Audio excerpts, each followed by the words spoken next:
Welcome to Problem Solve, the podcast where me and a special co-host solve all your problems really easily, probably.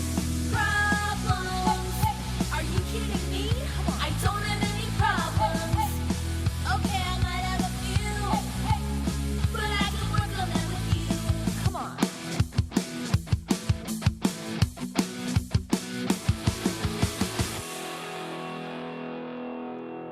Hello, this is Jeff Gunther, licensed professional counselor. You are listening to Problem Solved, and it's a solo episode. I haven't done that in a little while. You're so lucky to be here. Just you and me. We love to see it. I am also sick. Can you tell? I'm a little nasally. I'm a little more nasally than I typically am. Did you know that I got like a nasal surgery? Oh, God, maybe 14, 15 years ago. Because my nasal passages are so tiny. The doctors look onto my nose and they look at my nasal passages and they're like, those are the smallest, tiniest, most adorable little nasal passages ever.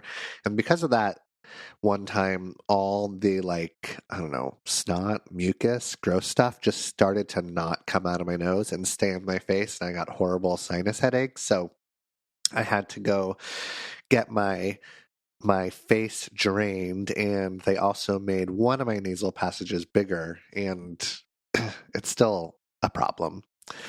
But I did experience relief. So I'm sick. I'm going to be a little all over the place, as you can tell. It might be a little bit chaotic, but maybe like a fun little journey that you and I get to go on. I'm so excited for you. Before we get into all of your questions, this will be more of a somewhat of a speed round, rapid fire kind of question thing. I asked for you to all submit your questions on one of my Instagram stories. You submitted dozens and dozens and dozens, and I picked a few dozen to answer. So we'll go through them kind of quickly. It's kind of like the last episode, but no Alex.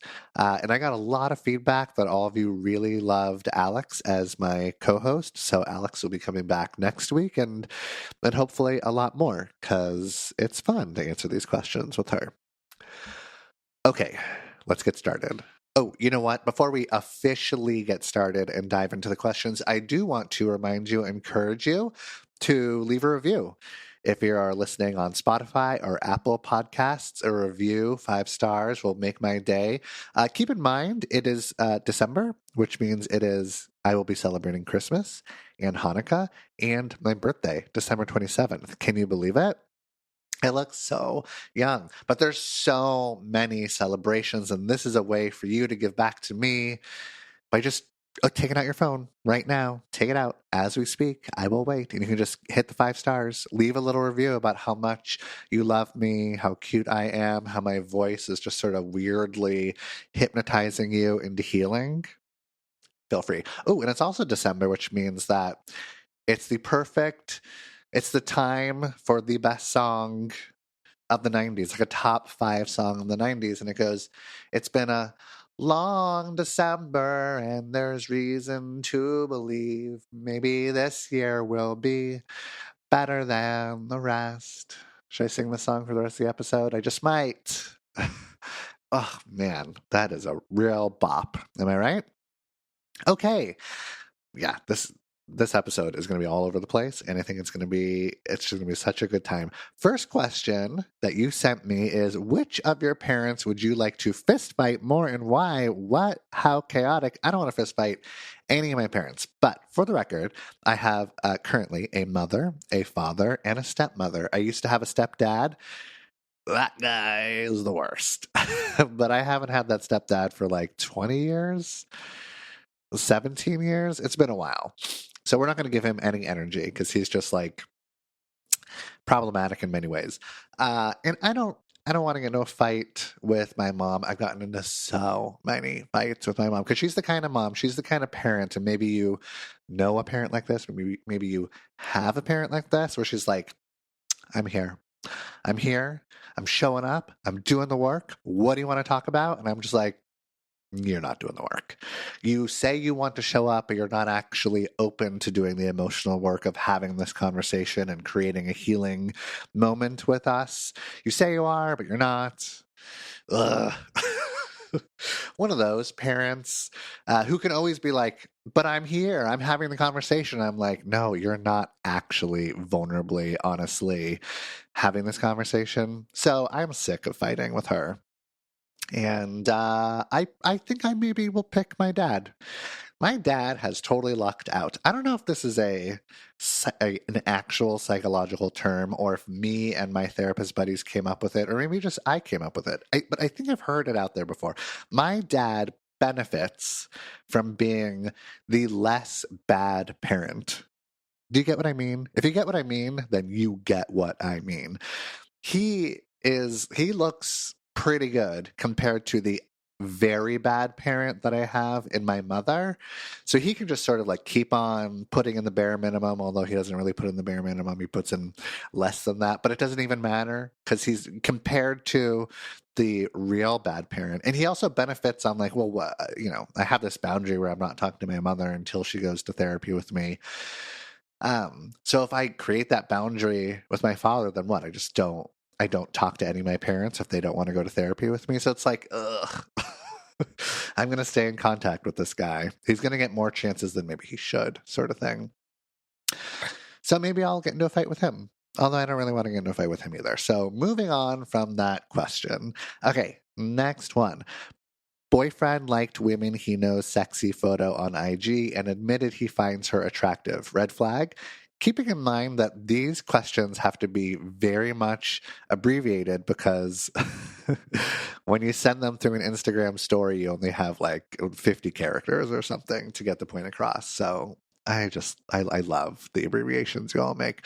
Okay, your boyfriend's liking women he knows that are sexy on Instagram and he admitted he finds them attractive. Is this a red flag? Well, I've talked about this before, but I mean, if you think it's a red flag, then it can be a red flag. I don't get to tell you what your red flags are. So there's your answer. And you can stop listening to me if you'd like, because I just want to respect your definition of red flags. But also, aren't we all gonna don't we all find people attractive even when we're madly in love with somebody or newly dating somebody?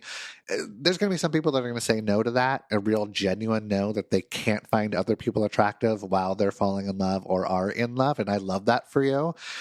If that is true for you, I'm going to respect it, even if a part of me doesn't really believe that. But it doesn't matter because you believe that and that is your truth. And so I'm going to respect it. But I would say the vast majority of people are going to find other people attractive even when they're in love with you. So that's not inherently a problem unless it actually becomes a problem, right? Unless they are being deceitful, betraying you, creating a emotional relationship, emotionally cheating on you with that, all that stuff, right? It can be problematic.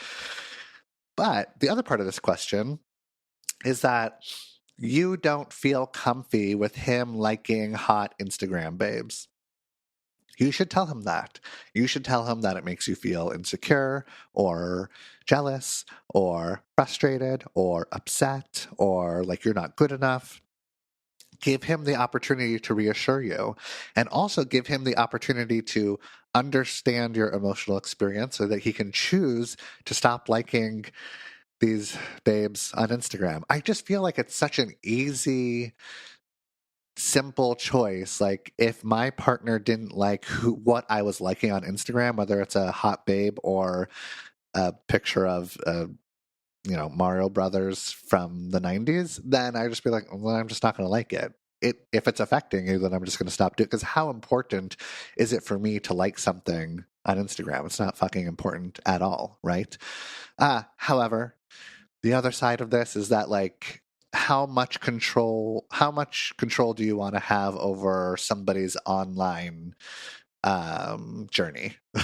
Like, do you want to tell them what you feel comfortable with them looking at or watching or engaging with? Is that the kind of partner that you want to be? Maybe it is, maybe you don't. Maybe you don't want to be like that. It's up to you. Moving on. I spent too long on that question. Okay. Next question. How well does it work in a relationship when one partner wants to open up the relationship? Yeah, works pretty horribly. That doesn't usually work. Because, right, if somebody wants to open it and the other person doesn't want to open it, then how do you compromise on that? It's either non-monogamous or monogamous.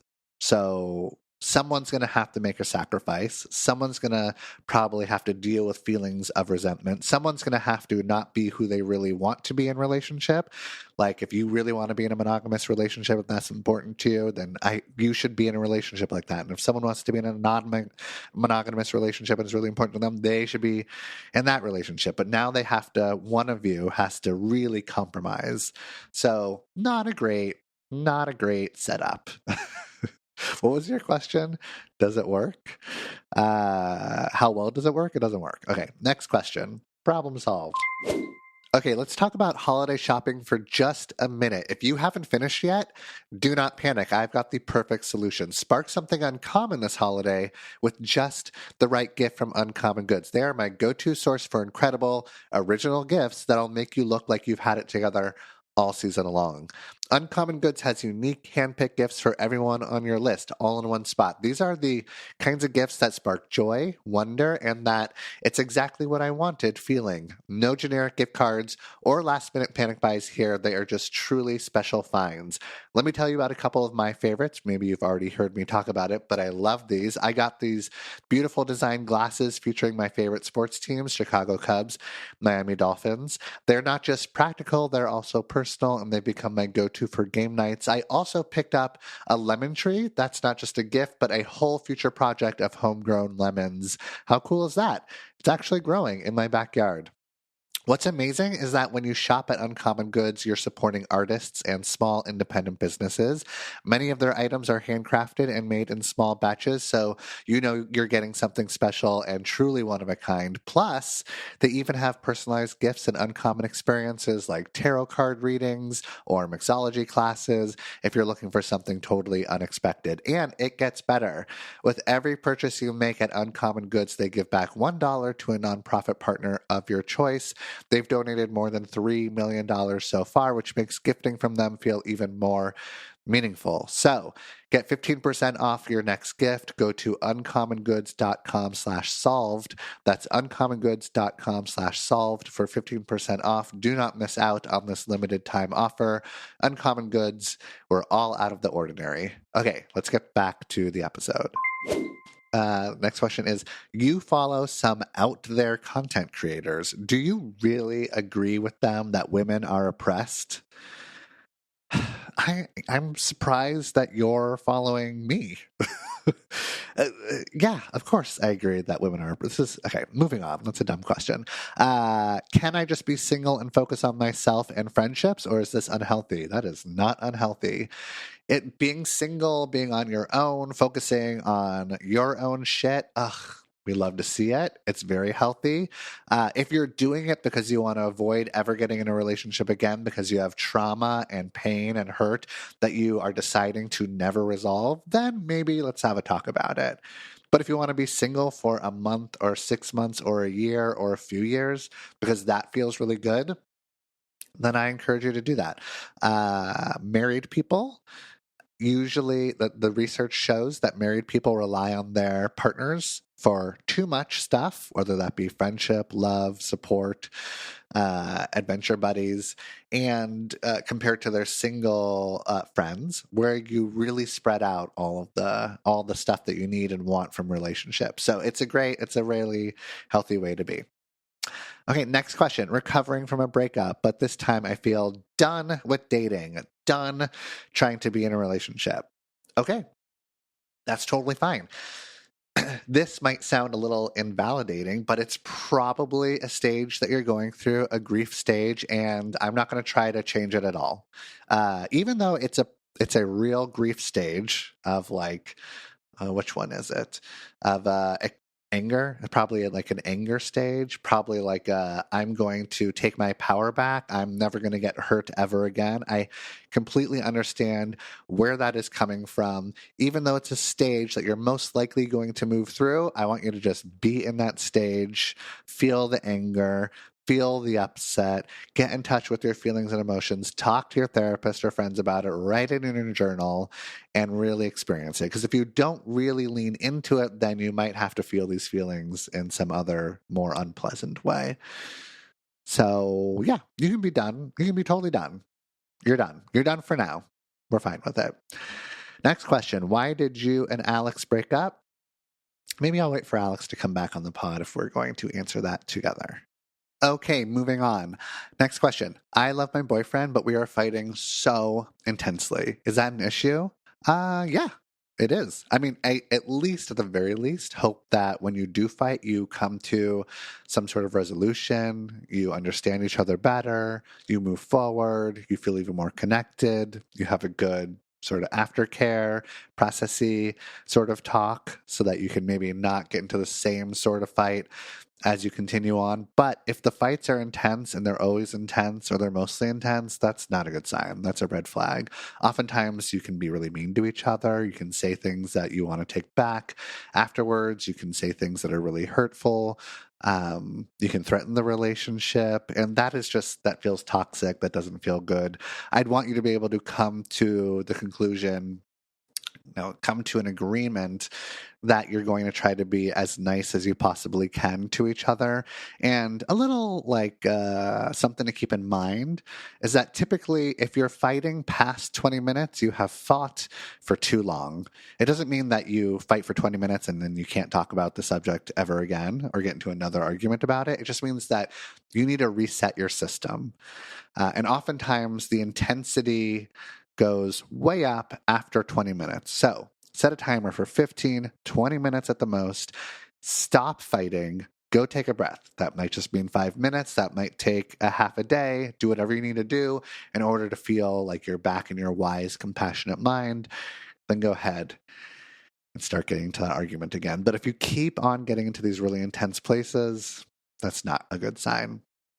Next question. Is it bad to reconnect with an old flame that you almost married? No. Why is it bad? Why are you worried about that? Are you worried that there's going to be like funny business that's going to happen between you two? Maybe that's okay. Is that a problem? I don't know. Is it a problem in your life? Are you in a relationship? Do you know that you're in a relationship right now and you shouldn't hang out with an ex because it could bring up feelings that would get in the way of your current relationship? If that's the case, then yeah, don't do it. Next question. He wants to rebuild emotional connection by showering together every day. Yuck or yum? Isn't showering... I mean, I can only talk for myself, my own experience.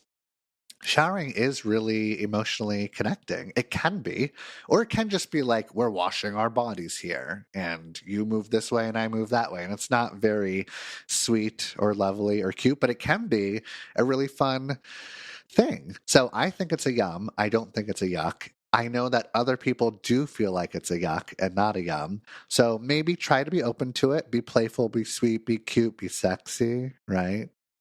Wash each other. Is that a hot thing? I don't know if you think that's a hot thing. But I'm not here to yuck your yum or yum your yuck. Be open to it. It's a normal thing. If you can't do it, let them know. Next question. What is your relationship status? Are you a monogamist? I am in a relationship. A really very sweet, fun, cute relationship. Me and my girlfriend are moving in like 2 or 3 weeks. It's very exciting. And what else? Yeah. Oh, we are in a non-monogamous relationship, but it's more monogamish. So I'm not in like a poly relationship. I'm not trying to have other partners. Like, I don't want to do the emotional work of having other partners. I just want to do the emotional work with my one partner. That feels really overwhelming, trying to manage a bunch of other relationships and go on dates. I don't want to do that. So the like fun, sexy, monogamish stuff that I do in my relationship is always with my partner in the same room, doing it together, right? So that's the kind of relationship I'm in, and it's really good. I'm having a good time. Okay, next question. Tips to fall asleep quickly when your brain is overactive without reason.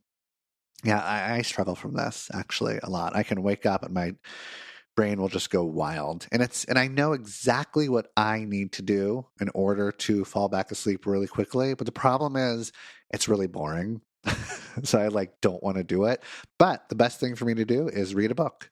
Read a book that's sort of that's a little theoretical, philosophical, not academic so much, not a textbook, but a book that really makes you think about life. That usually doesn't make it so that my mind is super overactive. It just sort of puts me in somewhat of a meditative state, and then I quickly fall back asleep. You could do the thing, though, that a lot of people do that I've done, and that works, but it's so incredibly boring that I hate doing it. But you go ahead and you pick a word, any word. Let's say you pick the word Oregon. Now you look at the word Oregon in your mind and you go to the first letter and you think of as many words that start with O as you possibly can. So open, optician, is that the word? I'm sick. I have sick brain. So I don't know if optician. It sounds like it's the word, but I also feel like I'm saying it wrong. Optimistic. Only. I think those are the only words that start with O that I can currently remember and that might be in existence. But if you could think of other words that start with O, you name as many as you can, 20 to 30 to 40, and then you go to the next letter in Oregon, R. Think of all the R words, and then the E words, and then the G words, and the O words. And by the time you get to the end of the word Oregon, you're probably asleep. You're probably asleep right now, just listening to this podcast and me describing that. Okay, next question. I miss my partner all the time, but we can't move in together. Why? Why can't you move in together? I do not know. They did not answer that. How to cope with being lonely. Isn't it nice, though? Can you flip it? It's so nice to not live with somebody, right? I know I'm going to be moving in with somebody and I'm really excited about it, but I'm just sort of trying to play devil's advocate here and also real advocate. I do enjoy my time of living on my own. You get to do whatever you want. You can play your music as loud as you'd like. You can go home and get alone time. You can just watch all the TV and play all the video games that you want to play, right? So there is a missing feeling that I feel. There is this yearning feeling that you might feel for your partner. But can you look at that and be like, oh, it feels so nice to miss my partner. They're such a good person to miss. And the tension, the anticipation, when I see them, it makes the relationship continue to feel kind of spicy, kind of exciting. It keeps the spark alive, right? But I would also encourage you to have a talk about when you can move in together if you both share that goal. Next question. My partner talks to past lovers as friends. He loves me, but I'm jealous/threatened. Yeah, that's okay. It's normal to feel jealous and threatened. One of the things that I would encourage you and everyone else to do is to meet that ex, the exes that they're friends with. It really takes the charge out of who that person is. You'd be like, oh, they're a normal person. They have flaws. And they're really nice to me and they don't feel really threatening at all, right? So I'd say go ahead and meet that person. If you do need reassurance, ask for reassurance around it. If you do feel like there's boundaries that are being crossed, ask them if those boundaries are being crossed. Create boundaries if you want. Have a discussion about what feels okay in the relationship. It is not weird that you feel jealous or threatened. You should meet the person most likely and ask for reassurance from your sweetie. Okay, I want to take a quick break so I can talk to you about life's little gambles. Some things are fine to leave to chance, like trying that weird holiday oat milk latte, or taking a chance on a new takeout spot, or even rolling the dice on a workout class that might kick your butt. But finding the right doctor, that's not something you want to leave to a crapshoot. And that's where ZocDoc comes in. ZocDoc is a free app and website where you can search and compare high-quality in-network doctors, choose the right one for your needs, and click to instantly book an appointment. It is seriously so easy to use, whether you're looking for a mental health provider, a dentist, or even just a dermatologist to check out that weird thing that you keep ignoring. ZocDoc has you covered. With more than 100,000 healthcare providers across every specialty, you are bound to find exactly what you need. You can filter for doctors who take your insurance, are located nearby, and match your specific needs. Plus, you can see their appointment openings in real time and book instantly. There's no more playing phone tag with an office, thank God. Most ZocDoc appointments happen within 24 to 72 hours, and sometimes you can even snag a same-day visit. I've used ZocDoc myself, and it is such a relief to have everything in one place. There's no stress, no searching through endless lists, and no more putting off those important appointments. So stop putting off the doctor's appointments and go to ZocDoc.com/solved to find and instantly book a top-rated doctor today. That is ZocDoc.com/solved. ZocDoc.com/solved. Okay, take care of yourself. You deserve it. Let's get back to the episode. All right, next question. Do self-affirmations actually help? Because I hate them and I feel worse if I try. Like, I'm not a liar. I get what you're saying. And self-affirmations work if they work. They have to feel good for you. Sometimes they work for me. Sometimes they don't work for me. It does feel like a lie, right? Like looking in the mirror or writing something down on a Post-it note that says, I am happy. I am healthy. I am a millionaire, right?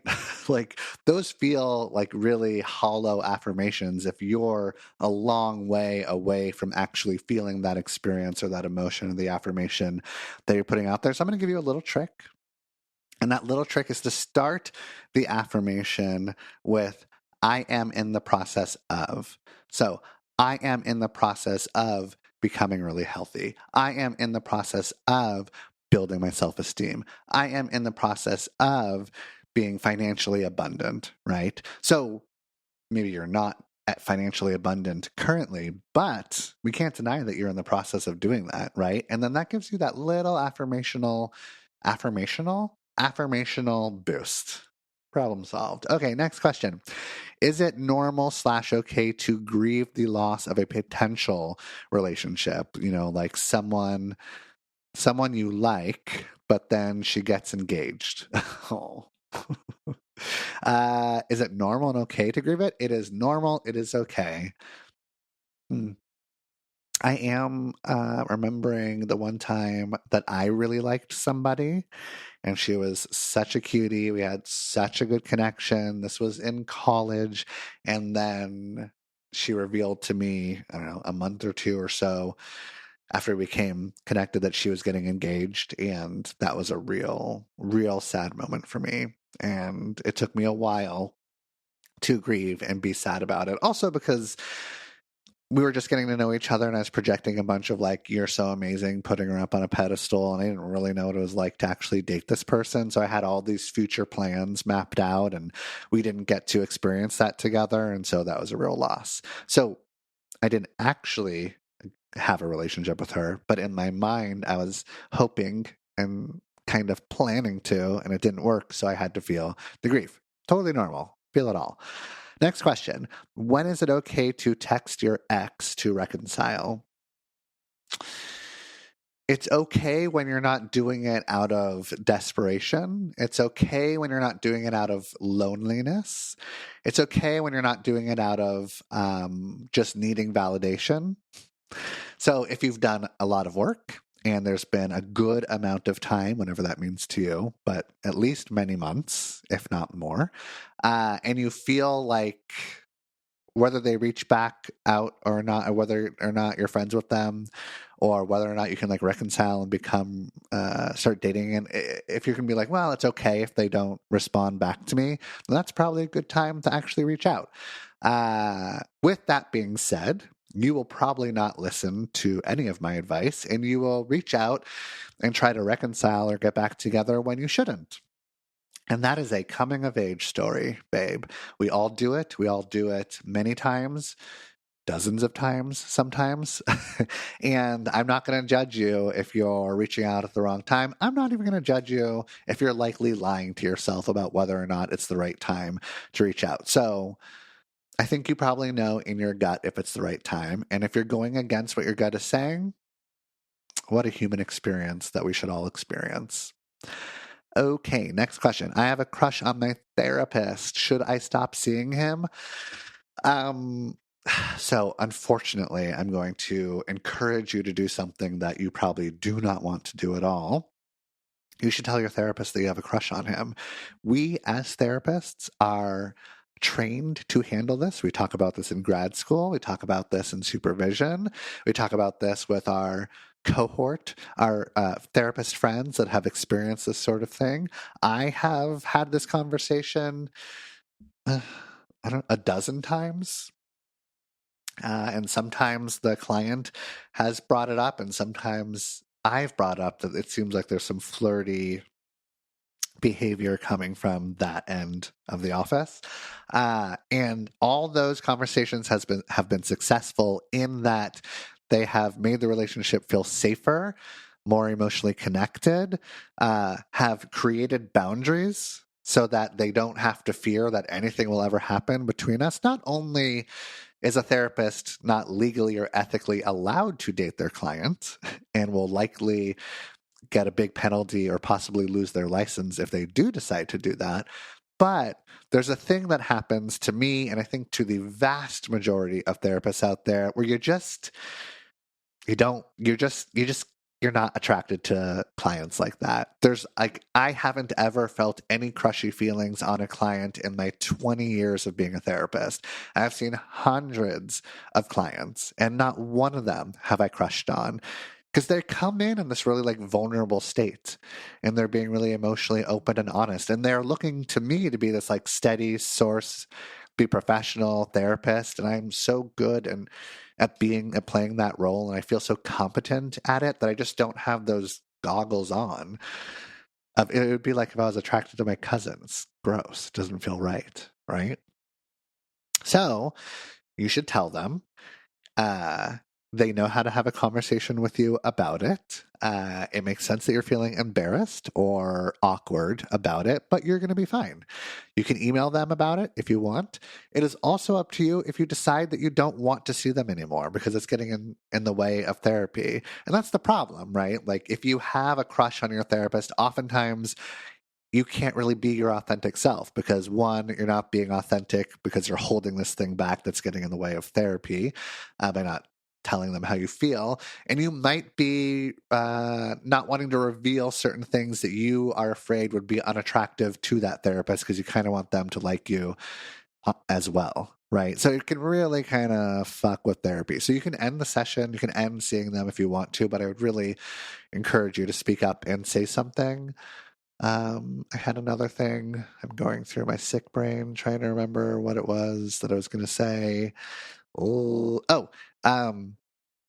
And you're not asking this question, but every state has a rule that after therapy has been officially terminated and ends with a client, you cannot have any sort of relationship with them, friendly, professional, or romantic, for at least 2 or 3 years, sometimes more. It varies by state with like how long that is. I think Oregon is 3 years. That being said, even if 3 years goes by, I'm very likely never going to have any type of friendship, especially romantic relationship with you ever. It's just not going to happen. Legally, I could. Ethically, I can make a case that I also could. If it's true love, maybe I shouldn't stop it. But I'm most likely not going to feel those feelings of love for you. And it just feels icky. So there's that. Okay, next question. Should I stay or leave if he's struggling to stay sober? He's trying, but relapses often. Yeah, so I can't say if you should stay or leave, but I can say that it's up to you to figure out if you want to go on that mental health journey with him. It's quite a journey. It's something that may never end, right? He might be an alcoholic that struggles with alcohol and staying clean for the rest of his life. It's up to you to figure out if that is worth it to you. And it could very well be worth it. Like he could be, so many green flags, gold stars, in so many other ways. We all have our flaws. We all have our issues, right? But if you don't want to be in the relationship because you don't want to be on this journey of being sober and relapsing often, then I will give you permission to end the relationship. I know it might be incredibly hard to do, but you're not a bad person if you don't want to go on that journey with him.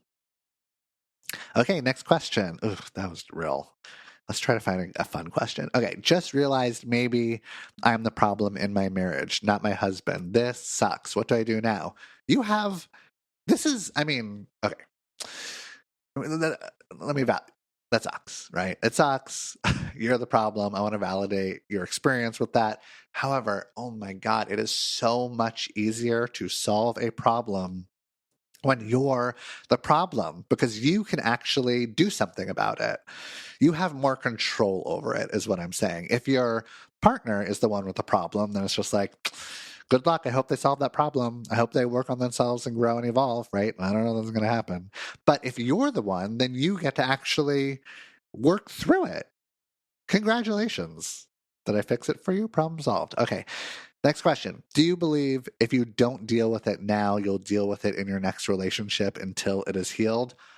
100%. Yes, I do. So you can deal with it now or you can deal with it later. And typically when I present that to a person, I mean, this isn't so black and white. This isn't, of course, I mean, you may have some very unique relationship issues with one person that you're not going to have with anybody else. But in general, I was going to say that in Espanol, en general, but I said en general. And you got best of both worlds, babe. En general, what am I even talking about here? I don't even know. Oh, yes. In general, you are going to have to deal with the same sort of relationship issues in most every relationship. So why not deal with that relationship issue right now with the partner you're with? Because there's already, time and energy that you've spent in this relationship. You probably know how to get through some conflicts together. Just because you've been with them for a long time doesn't mean that you have to stay with them for a long time. That's the sunk cost fallacy. But why not deal with it now? Or you could go find somebody who has a higher emotional quotient that maybe you can deal with it a little bit better. Anyways, yeah, I believe it. Okay, next question. X asked if I slept with someone else. I said yes, and now he is devastated. Recover or nah? Recover what? First of all. And also he's your ex. And you're allowed to sleep with whoever you want to sleep with after the relationship is over. I get that this is, if I asked an ex if they slept with somebody before I was fully healed, that might be an incredibly difficult thing to hear. But I'm not going to fucking ask. Why is he asking? It's like, if you ask, you need to like know that you're going to possibly get some information that's going to be really difficult. And if you can't take that information and you're going to be devastated, then maybe don't fucking ask. Am I right? So he shouldn't have asked if he couldn't have handled it. It is not up to you to soothe him if he's having a problem with it. You have done nothing wrong. And I don't understand recover or nah. Don't know. I'm going to say nah, even though I don't even know what needs to be recovered here. Next question. I am happily engaged. Congratulations. I started a new job. Way to go. You're killing it. And now I've started crushing on a guy there. What the fuck? Oh, too bad. But also, who cares? This is okay. So cancel me, stop listening to me, do all the things you want to me if you want. But, and this is just my opinion, and who cares about what Therapy Jeff thinks? JK, you all care about what Therapy Jeff thinks, but I don't think it's that big of a deal if you have a crush. But there's a difference between an innocent crush and a problematic crush. Is it innocent? Is it kind of cute, playful? Is it okay for you to be flirty? Hopefully you and your partner have talked about that before. It's one of the questions I encourage you all to ask after you define the relationship, as well as what is cheating and is it okay to flirt and what kind of relationship are you looking for here, whatever. There's plenty of Therapy Jeff videos about questions you should ask when you define the relationship. But one of them is, can I be flirty with other people? Do you feel okay about that? And then you come to an agreement or a compromise and whatever it is. So if you're okay be like flirty, then you can be flirty as long as there's boundaries there. And the boundary is probably like, would you feel upset if your partner was doing the thing that you're doing when it comes to flirting? That's usually a good question to ask yourself. But if it's an innocent crush and it's just like there's some energy there, like maybe you two would make out or go on a date if you weren't already in a relationship, then who gives a shit, is what I say. I get it. I'm simplifying things. Understandable. But are you not supposed to have a crush on anybody ever again? Like, I don't get it. I don't understand. And you can also be work buddies. You can also be professional with that person. You can be friends with somebody if there's crushy feelings on that. You just don't act on those crushy feelings. You just make sure that there's boundaries. You're going to be fine. You're going to be fine. Okay, next question. Really missing my ex, even though I ended it and it was the right call. Tips for when I miss him? I really wish science would do something about this. In that, look at you. You're the big person. You did such a hard thing, ending a relationship, even though it was probably difficult to do, and it was the right move. And you're setting your partner free so they can go find somebody that is a better match for them. Like, look at you're such a mature babe. Yet you still miss him. Like, science should be able to create something, some sort of pill that we can take so that if we do the hard work of ending a relationship, we should not miss that person. Get on it, science. However, there's nothing we can really do about that. Feel your feelings. I'd say be really compassionate with yourself. So a lot of times when you are the one that breaks up with somebody and then you feel like you're still missing them, you're just like, why? What is wrong with me? I can't believe I did this. And here's all the reasons why I broke up with them. They're in my notes app, 1 through 95, right? You read all those, but you're just like, ugh, why do I miss him?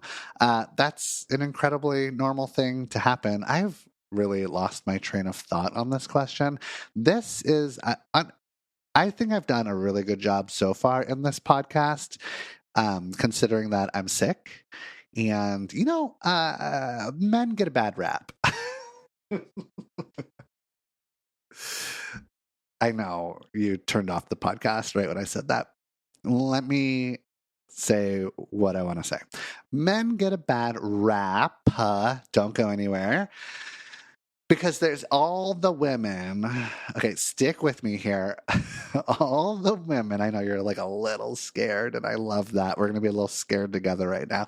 But men get a real bad rap because all of these women are like, oh my God, men are such babies when they're sick. That is not true.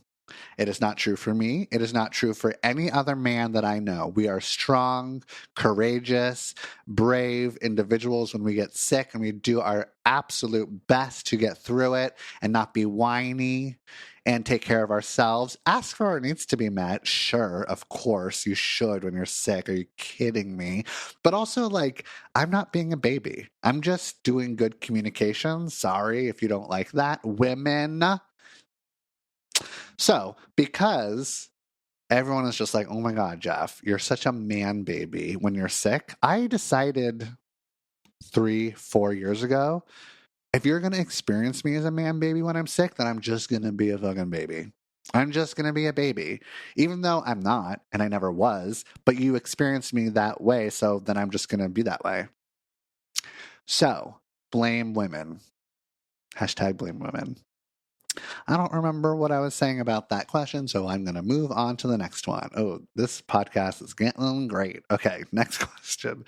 Why does my brain want me to tell my partner every mistake I've made years before we met? Why does your brain want to do that? Let me think. Because you have shame about some of the things that you've done in the past, because you've been, likely we can blame your parents or caregivers, your entire family, possibly, that made you feel bad about all your little flaws and imperfections. And, the sort of parental messaging of, I would love you more if you got straight A's, or why can't you be like your sister? Or,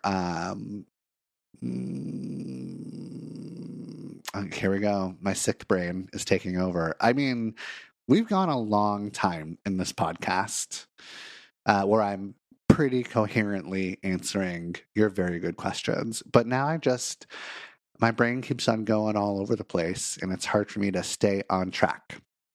What I'm saying is blame your parents, always blame your parents, 100% of the time, blame your parents. Know that Jeff is really sick right now and you can't hold me like totally responsible for all the things that I'm saying. So I'm just going to say whatever the fuck I want to say here. But because you've been sent messages that there's something wrong with you and because of that, you're unlovable, right? This is what like our parents tend to do to us. If you don't follow my directions, then I'm not going to give you attention. To a little kid, that feels like if I don't do exactly what you say, if I get something wrong, then I can't be loved. Then there's something wrong with me. That's just how we understand our reality. And now when you're with people, with new partners, you're just like, I have to tell you about all the bad things that I've done, even the ones in the past, so that you can see me for who I really am. And hopefully you will still love me because I haven't been loved for things that I've done in the past before. And I, in fact, feel incredibly guilty and ashamed. Did you grow up in the church? Also, it might be a church thing. This feels like purity culture kind of bullshit. Well, that's what I'm guessing. Next question. It's been a long December, and there's reason to believe maybe this year will be better than the rest. The last? The rest. Okay, next question. Are you a mean person if you don't want to be friends after a 5.5-year on and off relationship? Absolutely not. You're a totally fine, normal, okay, very reasonable person if you're just like, I don't want to have space in my life for this person. And here's the thing, right? If you are in an on again, off again relationship for somebody with 5.5 years, whether they deliberately did this to you or not, you are most likely manipulated by them.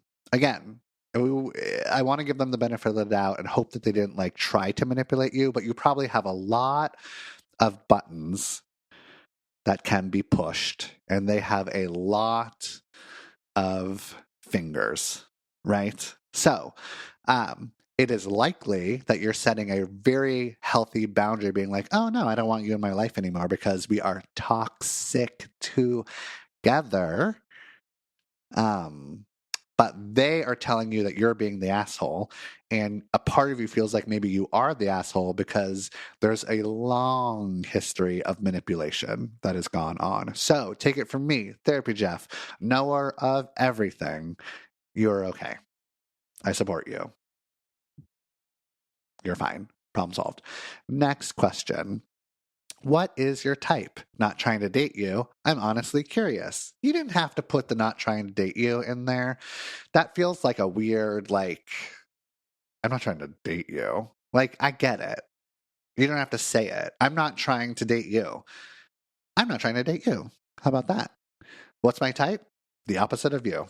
Next question. Okay. Yeah, we're moving on. All right.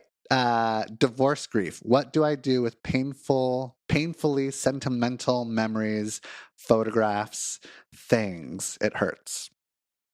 Take all of the things, all the sentimental, painful memories and photographs, all the things that have a charge, put them in a box, a shoebox, a bigger box, wrap that box up, tape it up, put it somewhere in the basement, store it far away.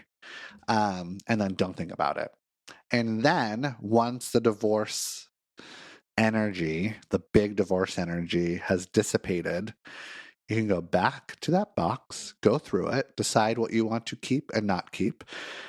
If you feel like you're in the right place and your ex is in the right place, you can be like, hey, do you want any of this stuff? And then that's that. Problem solved. Okay. Next question. Do you have a girlfriend? I do. Weren't you listening? Next question. Your personal go-to method for resolving a disagreement. Yeah, just being real direct and straightforward about how you're feeling. Putting your shit aside. Understanding what their emotional experience is. Oh, God, man. This sounds really great and healthy, but so why would you want to be with me? I'm just like, meh, meh, meh. I'm gonna act like a therapist. That is the it's like a top 3 complaint of being with me is that, Jeff, you're acting like a therapist, which is such a thing. It's such a, I don't want to be a therapist. I'm not going to be your fucking therapist. I don't want to be your therapist. I want to be your boyfriend. I want to be your partner, right? I don't want to play therapist role because then you play client role. And like I was saying before, that is not a hot situation for me. And there's also a power imbalance. It's no good. And the thing is that like I will go into therapist mode because it's a real comfy sort of not boundaried. I mean, it's kind of boundaried, but it's like impermeable. It's like I'm wearing this armor. You can't get me if I'm being clinical, right? It's a thing that I don't do much anymore, but it was a thing that I did in the past in order to not be affected by you, in order to feel like I have control over my feelings, maybe even control over the relationship, right? It's not an attractive thing.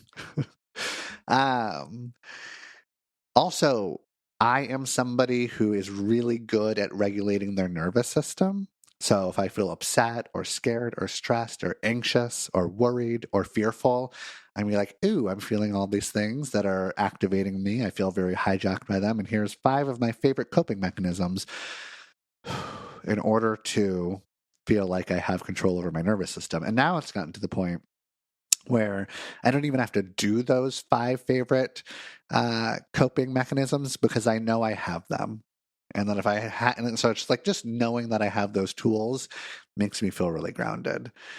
However, what I have to be aware of is that can really sometimes cut me off from the valid emotional response that I'm having. And then I'm just like talking to him and like, well, I'm feeling angry. And saying like I'm feeling angry, but like acting angry really hits differently. What was this question? I didn't even answer your question, but I'm moving on. Okay, I will answer 3 more questions and then we are done with this podcast episode. We know you hate camping, but why? Was there a traumatic camping event? This is a very common question that I get. The answer is no. There was no, okay. Officially, no. There is no traumatic camping experience that I had. I just don't like camping because I think camping sucks. I don't like camping because I like being comfy, right? I don't like camping because when you go camping, you're either too hot or you're too cold, right? This is fucking stupid. So I can go on and on. I have gone on and on about how I don't like camping. I have been camping. And there was one time that I went camping as a little kid and I did a river rafting thing. And I got into a raft with my buddy and we started going down the river and then we got stuck in a tree that was hanging over the river and I got all scratched up. That was the only traumatic thing that happened to me. I wouldn't call that trauma with a big T. I wouldn't even call that trauma with a little t. I'd call that like really uncomfortable feeling. And I was like, yeah, I don't ever want to do this ever again. I think that's when I realized that was that. So there's a little bit of that. 2 more questions. What do you do when everything lines up except physical attraction? I allow myself to not prioritize physical attraction as much as maybe I want to at the start in order to see if the physical attraction can build. The more I like that person, the more I might fall in love with that person and the more I might feel even more attracted to them. However, the thing is, I know in my gut if I'm going to be attracted to them enough or if I'm not going to be attracted to them enough. And I am congruent with that feeling. Last question. Is anyone ever too broken for a relationship? No. The answer is no. Okay. I love you all. Thanks for going on this journey with me. Please leave a review. That would be fantastic. I'm going to have Alex back on the show next week. I will also ask you to submit more questions, probably. So follow me on the gram and TikTok. Oh, and YouTube too. I'm going to start posting more longer form content on YouTube very soon, I hope. Okay. Have a happy holiday. And one last time, it's been a long December, and there's reason to believe maybe this year will be better than the last.